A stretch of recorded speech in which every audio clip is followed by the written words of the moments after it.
So following last week's election results, Police Commissioner Fannie Masemola has deployed the public order policing members to KwaZulu-Natal. This is in support of the NATJOINTS Safety and Security 2024 National and Provincial Elections plan. For more on this, we are now joined by the co-chair of the NATJOINTS, that is Lieutenant General Tebello Mosikili. Lieutenant General, good morning. Thank you so much for making time for us. What necessitated this additional deployment?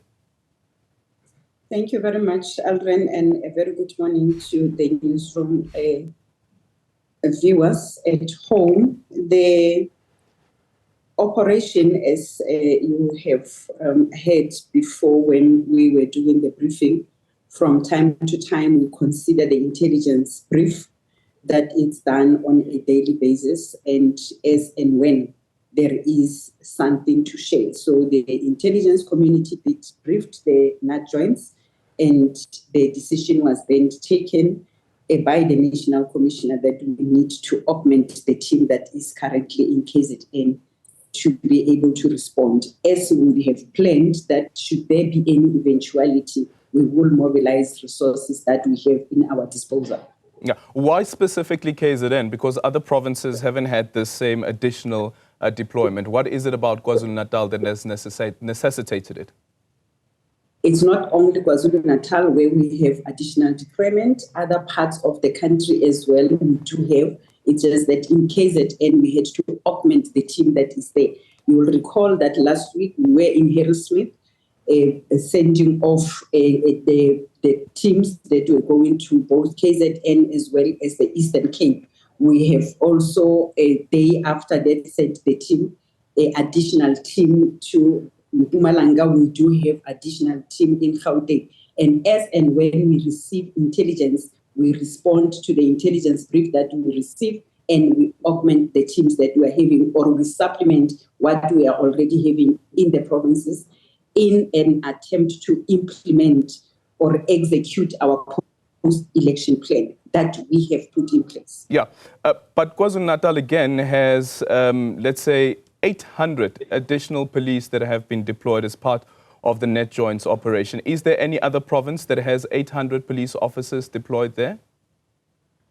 The other provinces will work with what the province is having in their supplement, and when we augment it with additional team, we mobilize either the colleagues that are on rest days, or we mobilize within the POP strength that we are having, including our standby strength that we are having to augment the team. So the level of intelligence that we will receive will necessitate how many will we be able to respond to the challenge at hand. Can you confirm if this is the highest number of police officers being deployed post the actual election date to a province?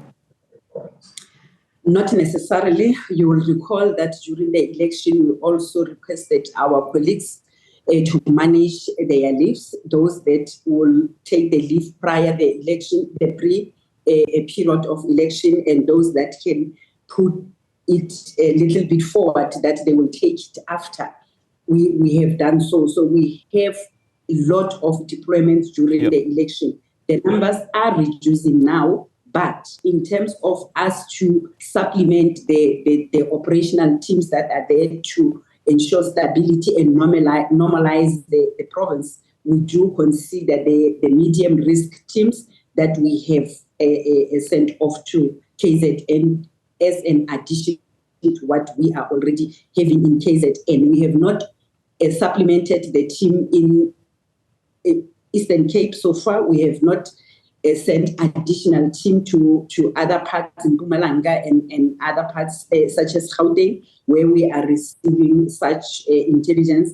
But the level and the impact of the intelligence as it will be presented in terms of its a high or low necessitates that we need to take extra care in terms of us responding. We have promised the nation, the citizen of South Africa, that we will respond as and when we receive intelligence, and we are not going to take chances, as you would have seen the previous operations that we have undertaken. Your March 20, we have done the same. We have supplemented the teams that we were having in the provinces to make sure that every citizen's right is protected as it should. Okay, so the high-risk intelligence that you are receiving, without going into much detail, what is it telling you about the province?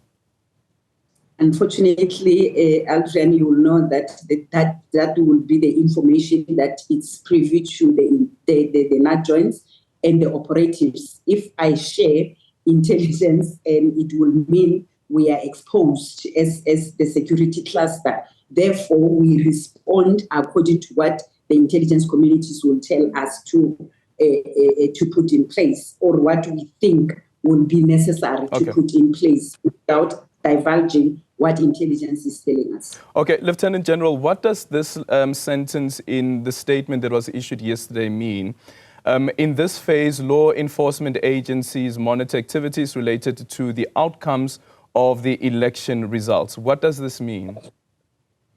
We presented, Aldrin, we have put a plan in place to monitor any threat, to also monitor any celebrations that will happen, to make sure that they happen in a very safe and secure environment.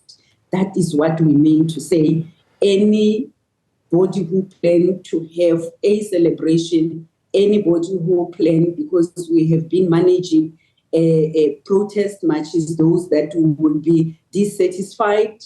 Also, it's our constitutional mandate to ensure that every citizen's rights are protected. So those that will be embarking on celebrations, equally, we will make sure that they do so in a safe environment. Do you still expect celebrations post the announcement of the election results, or is there bigger concern around violence breaking out in KwaZulu-Natal? And I'll tell you why I asked this question, Lieutenant General.